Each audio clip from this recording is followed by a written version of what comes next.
स्वागत है हमसे जुड़ने वाले सभी भावी शिक्षकों का हमारे इस मिशन इंस्टीट्यूट के ऑनलाइन प्लेटफॉर्म पर।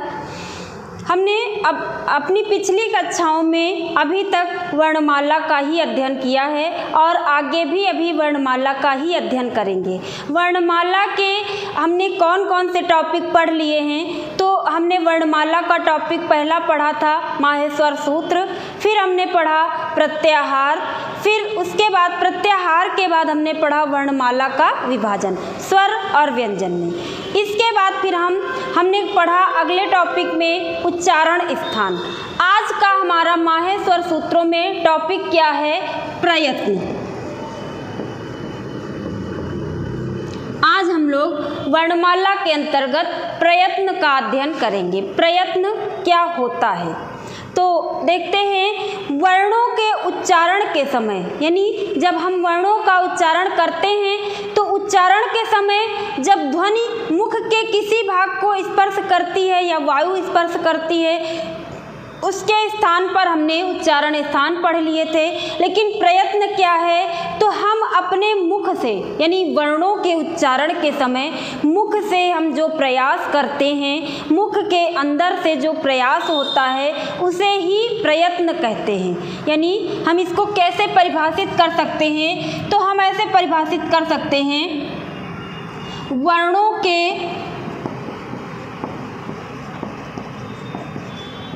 उच्चारण में मुख से किया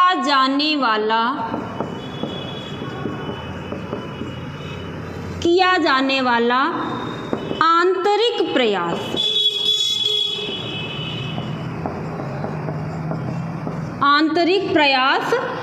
प्रयत्न कहलाता है।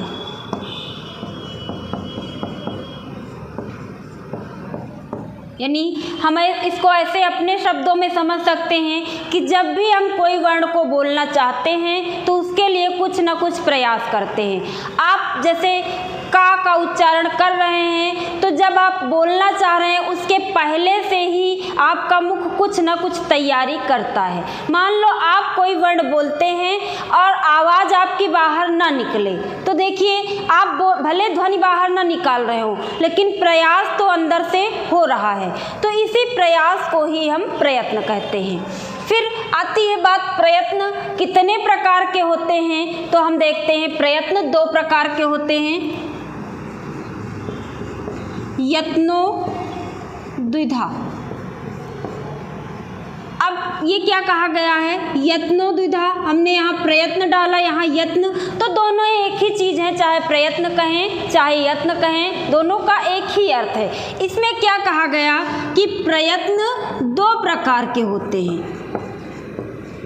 यत्नो द्विधा, यानी प्रयत्न 2 प्रकार के हैं। अब ये 2 प्रकार के कौन से हैं तो उनको देख लेते हैं। पहला है आभ्यंतर प्रयत्न,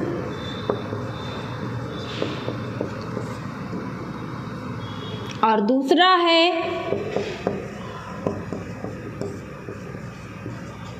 बाह्य प्रयत्न।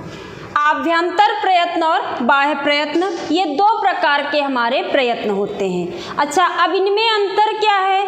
आभ्यंतर है तो क्या आंतरिक है, बाह्य है तो क्या बाह्य, मुख के बाहर से कोई प्रयत्न किया जाएगा? तो ऐसी बात नहीं है, मुख के बाहर से कोई प्रयत्न नहीं होता है। जो भी प्रयत्न होता है मुख के अंदर से ही होता है, चाहे आभ्यंतर प्रयत्न हो चाहे बाह्य प्रयत्न हो। तो आभ्यंतर प्रयत्न हम उसे कहते हैं जब भी हम कोई भी वर्ण बोलना चाहें और बोलने के लिए प्रयास करें, लेकिन ध्वनि को बाहर ना निकालें, मतलब आवाज़ को बाहर ना निकालें, केवल बोलने की कोशिश करें, तो वहाँ तक का जो प्रयत्न होगा वो क्या कहलाएगा? आभ्यंतर प्रयत्न। मतलब कि आवाज़ अंदर ही रह जाए, आवाज़ बाहर ना निकले, अंदर ही रह जाए, तो उसे कहेंगे आभ्यंतर प्रयत्न। लेकिन प्रयत्न हम करें तो यही होगा। उसके बाद हम अगला देख लेते हैं, बाह्य प्रयत्न। बाह्य प्रयत्न क्या होता है? जब भी हम कोई भी वर्ण कोई भी वर्ण बोले और बोलने के साथ ध्वनि बाहर निकल आए, यानी जैसे हमने बोला का कहा तो का की ध्वनि हमारे मुख से बाहर निकल आई, तो इसे हम कहेंगे बाह्य प्रयत्न। यानी आप बोल करके देखिए, कोई भी वर्ड बोलिए और केवल मतलब आवाज़ आपकी बाहर ना निकले तो उसे हम कहेंगे आभ्यंतर प्रयत्न। जैसे अभी हम का बोलने जा रहे हैं, खाली आप बोलने का प्रयास करिए और रुक जाइए तो उसे कहेंगे आभ्यंतर प्रयत्न। और जब आपकी आवाज़ बाहर निकल आए, ध्वनि बाहर निकल आए, उच्चारित हो जाए, तो उसे कहेंगे हम बाह्य प्रयत्न। चलिए, इनके भी भेद हो जाते हैं। आभ्यंतर प्रयत्न के 5 भेद हो जाते हैं, बाह्य प्रयत्न के 11 भेद हो जाते हैं। तो चलिए इनमें से हम एक एक को पढ़ते हैं। पहले आभ्यंतर प्रयत्न।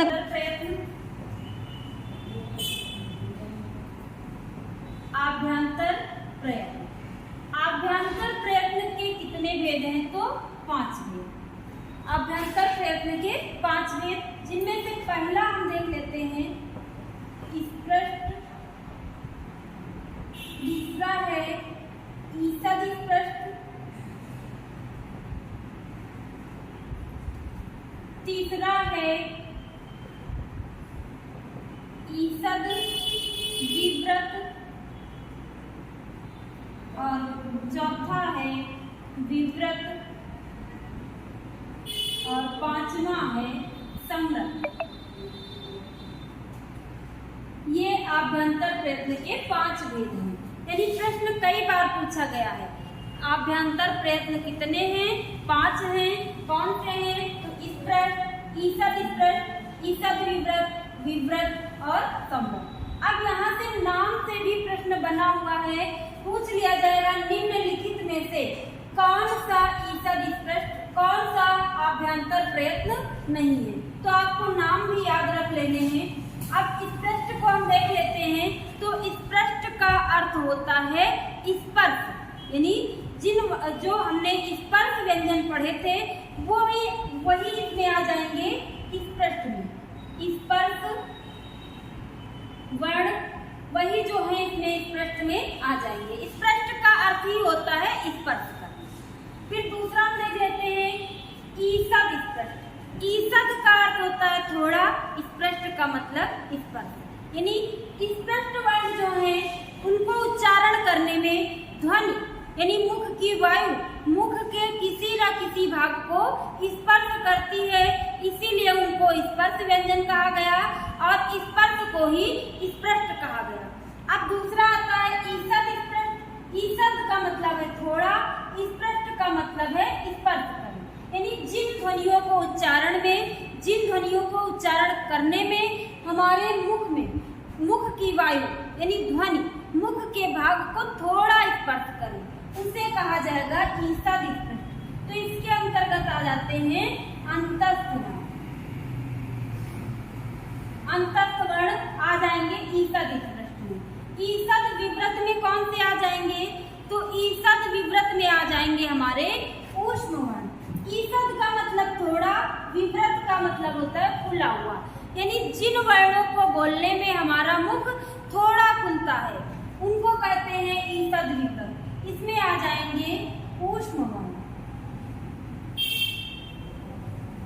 फिर आता है विव्रत।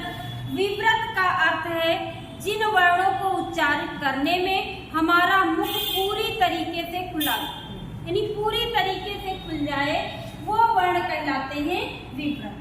इसमें आ जाएंगे सभी स्वर, यानी जितने स्वर होते हैं वो सभी विव्रत के अंतर्गत आ जाते हैं। अब हम विव्रत के अंतर्गत देख लेते हैं। सभी स्वर आ गए तो फिर ये बच्चा समृत। अब हमने जितने वर्ण पढ़े थे सभी का विभाजन हो गया आभ्यंतर प्रयत्न में से, यानी यहाँ तक हो गए हमारे व्यंजन और सभी स्वर इसमें आ गए। तो अब बच्चा समृत। समृत में क्या आएगा तो देख लेते हैं। समृत में आ जाएगा आपका ह्रस्व आ। अब ह्रस्व आ जाएगा तो क्या यह सभी स्वरों से अलग है? तो ऐसा नहीं है, ये सभी स्वरों के साथ भी आएगा, विव्रत के अंतर्गत भी आएगा आ, लेकिन समृत में ये कैसे आएगा? प्रयोग के आधार पर।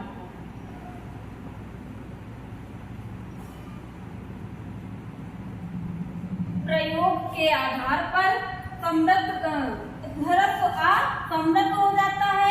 ऐसे पूछ लिया जाए कि स्वरों का कौन सा अभ्यंतर प्रयत्न होता है तो आपका जवाब होगा विव्रत होता है। लेकिन प्रश्न के आगे यानी ह्रस्व आ के आगे ऐसा लिखा हो कि प्रयोग के आधार पर ह्रस्व आ का अभ्यंतर प्रयत्न क्या होता है, तब आपका जवाब होगा समृद्ध।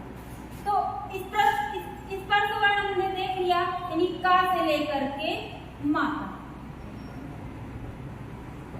अंतस्थ हमने देख लिए, ईसद स्पृष्ट देख लिया। ईसद स्पृष्ट यानी अंतस्थ। अंतस्थ के अंतर्गत आ जाएंगे आपके या र ल।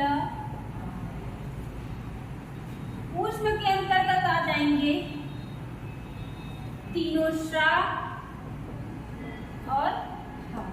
ये ऊष्म वर्ण है और ये क्या होते हैं ईसद विव्रत।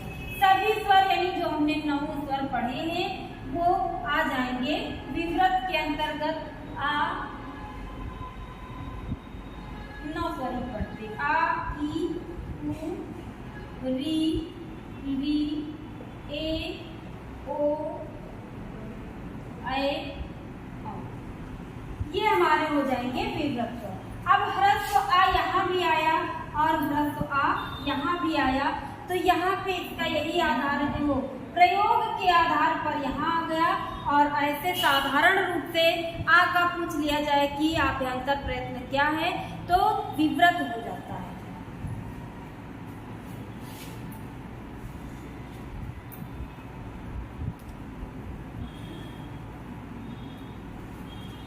ये विभाजन अभ्यंतर प्रयत्न का था।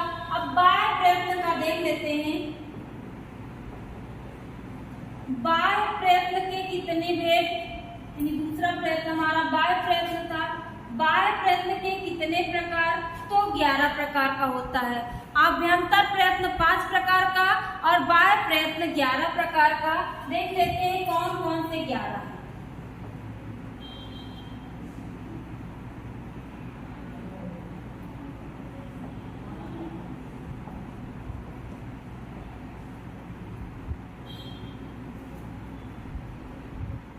विवार, संवार, श्वास, नाद, घोष, आघोष,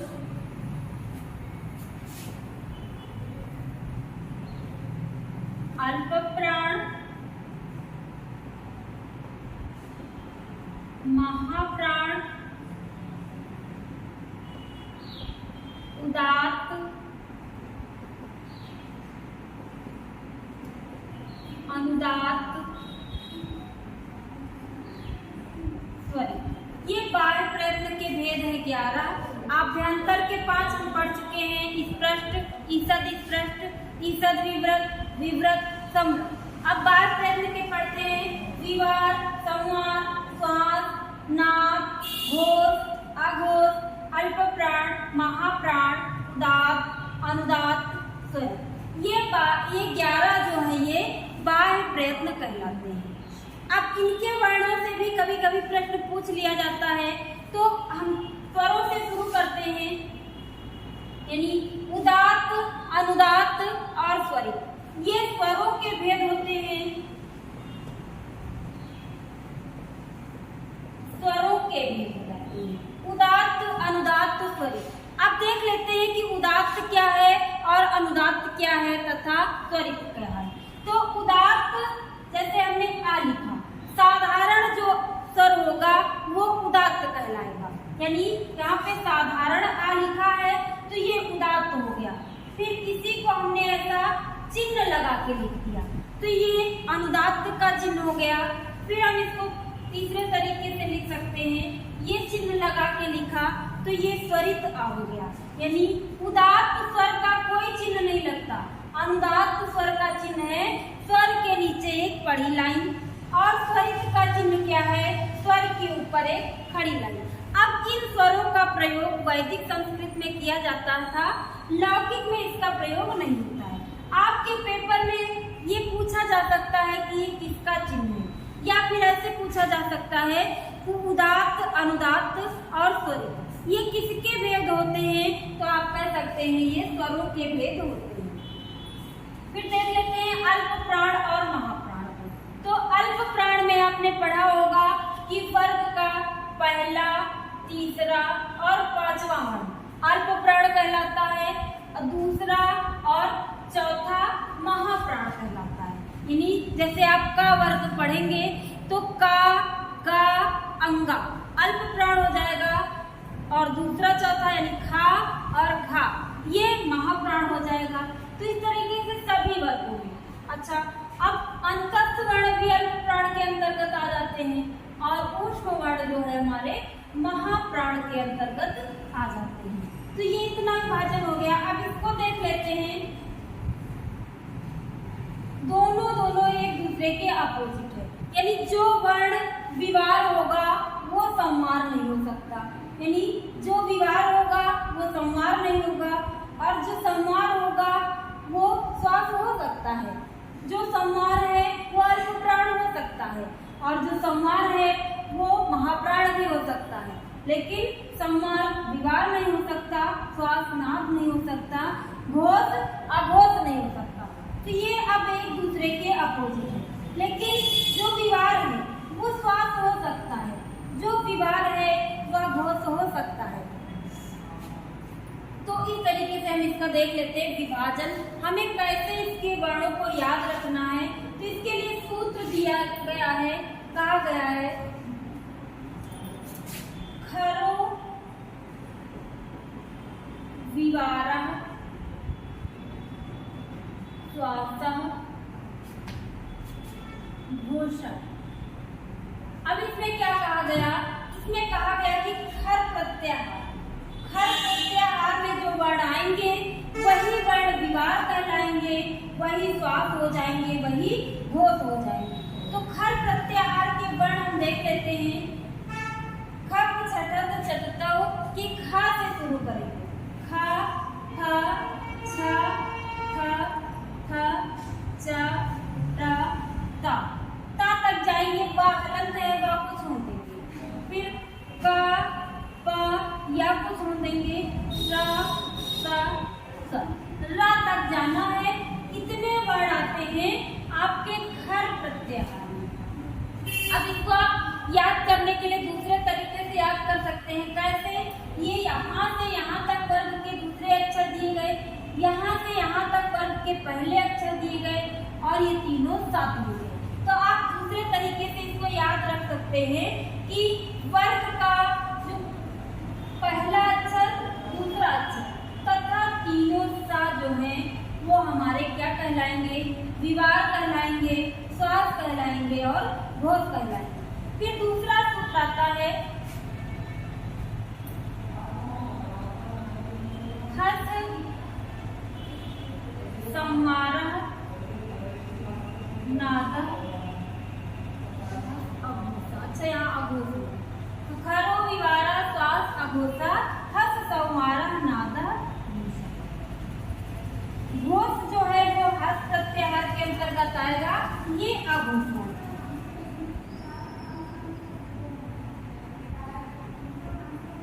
अब यहाँ पे हस प्रत्याहार में वर्ण हम कहाँ से निकालेंगे, तो है वर्ग के ह से गिनेंगे और जब गण 10 के 7 तक जाएंगे, यानी इसमें क्या आ जाएगा, आप वर्ण निकालेंगे हा या वा र, ट को छोड़ देना, हलंत है, ला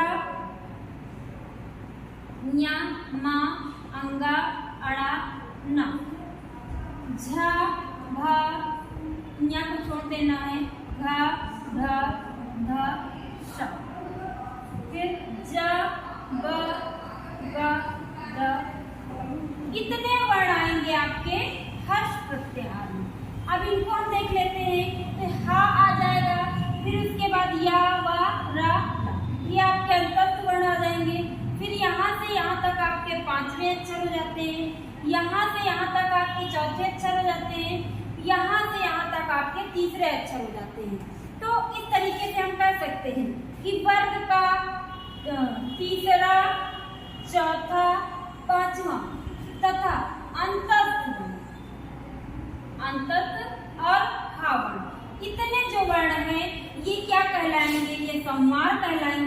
ये नाद कहलाएंगे और ये घोष कहलाएंगे। चलिए इसका एक हम चार्ट बना दे रहे हैं, उसमें सभी विभाजन आ जाता है। देख लेते हैं चार्ट के जरिए।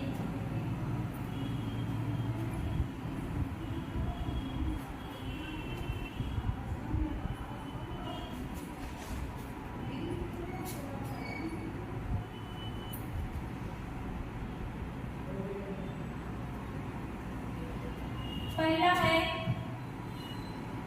खर प्रत्याहार, खरो विवारः श्वास आघूषः। अब इसमें क्या कहा गया कि खर प्रत्याहार में जो वर्ण आएंगे वही विवार कहलाएंगे, वही श्वास कहलाएंगे, वही आघोष कहलाएंगे। हम खर प्रत्याहार के वर्ण निकाले थे तो क्या निकाले थे? पहला, दूसरा तथा तीनों सा खर प्रत्याहार के अंतर्गत आ जाएंगे। तो हम इनको यहाँ लिख देते हैं, पहला अक्षर और दूसरा अक्षर।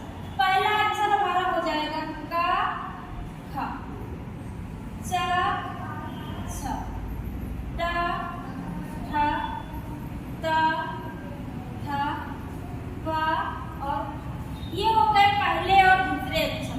फिर तीनों सा इसी के अंतर्गत आ जाएंगे। तो इतने वर्ण जो हमने पढ़े हैं, ये जितने वर्ण इसमें आए हैं वो विवार भी होंगे, श्वास भी होंगे, आघोष भी होंगे। दूसरा कॉलम हम देख लेते हैं। हर्ष, हर्ष प्रत्याहार में क्या आएगा? संवार, नाद और घोष। अब हर्ष प्रत्याहार में वर्ण हमने जो निकाले थे वो क्या थे? उसमें था तीसरा वर्ण, चौथा वर्ण, पांचवा वर्ण, हा तथा अंतस्थ वर्ण। ये वर्ण आए थे हमारे हर्ष प्रत्याहार में। तो देख लेते हैं इनको। तीसरा अक्षर हो जाएगा गा, घा, अंग, ज, झ, ञ, ड, ढ, अण, द, ध, न, ब, भ, म। और इसमें आ जाएगा ह तथा या, व, र, न। अब देखते हैं यहाँ पे हा जो था वो हमेशा ऊष्म वर्ण में रहता था, यानी तीनों सा के साथ रहता था। लेकिन यहाँ पे क्या हुआ कि वो अपने वर्णों, अपने साथ के वर्णों से अलग हो गया। तीनों सा का जो है बाह्य प्रयत्न क्या है? विवार, श्वास, आघोष। और हा का बाह्य प्रयत्न क्या है? संवार, नाद, घोष। तो आप इन वर्णों को ऐसे याद रख सकते हैं कि जैसे आपसे पूछ लिया जाए जा वर्ण का बाह्य प्रयत्न क्या होता है, तो चाहे संवार हो ऑप्शन में, चाहे नाद हो, चाहे घोष हो, तीनों हो सकता है। अब जा का बाह्य प्रयत्न क्या नहीं होता है? तो विवार नहीं होता, श्वास नहीं होता, आघोष नहीं होता। अब अगला कॉलम हम देख लेते हैं, अल्प प्राण और फिर महाप्राण और सबसे लास्ट में आएगा कॉलम उदात्त,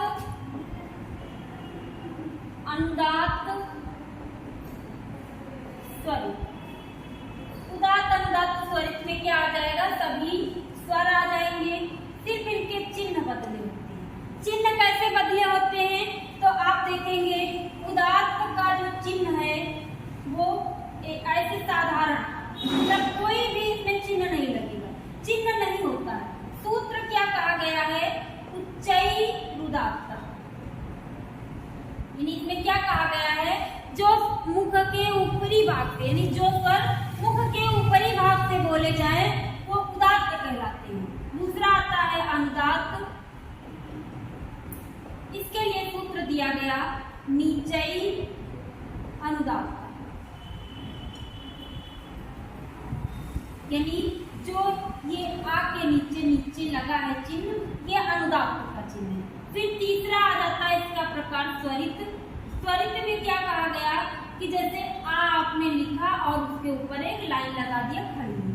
इसके लिए सूत्र आता है समाहार स्वरित। समाहारा स्वरिता।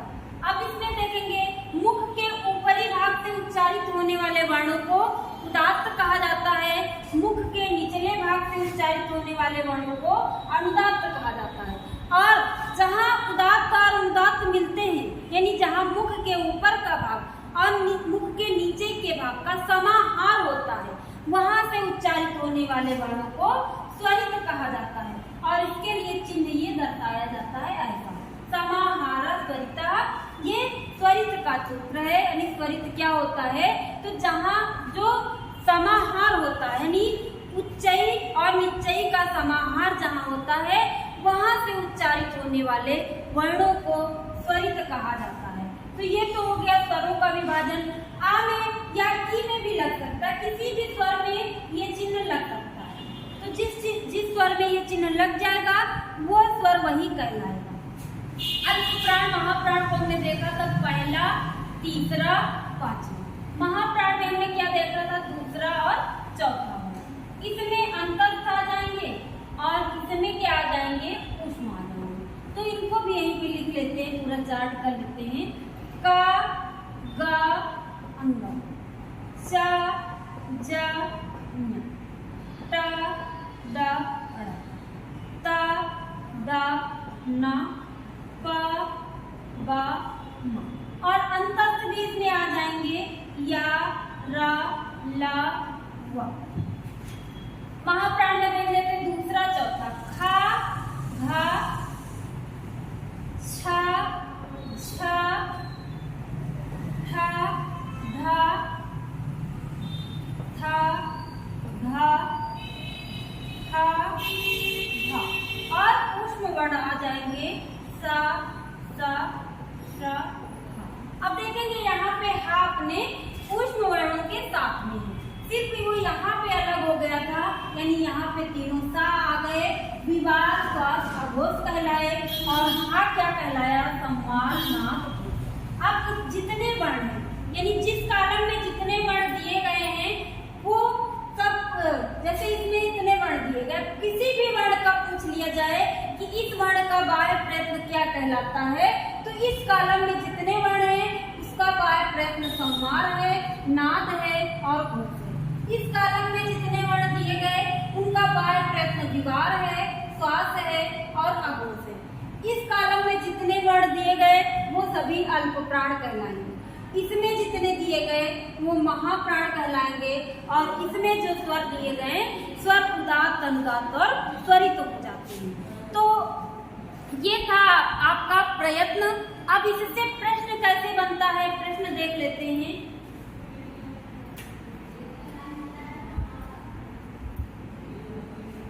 पूछ लिया जाए कि हा का बाह्य प्रयत्न क्या नहीं होता, तो आपका हा का बाह्य प्रयत्न क्या नहीं होता,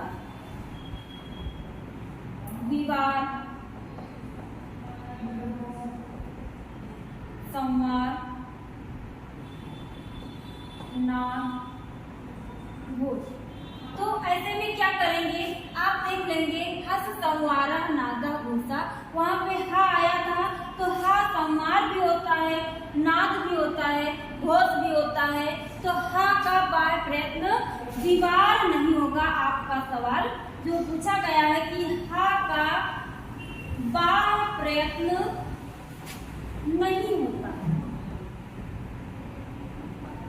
नहीं होता है, तो इसके लिए आपका जवाब होगा विवार नहीं होता, बाकी तीनों होते हैं।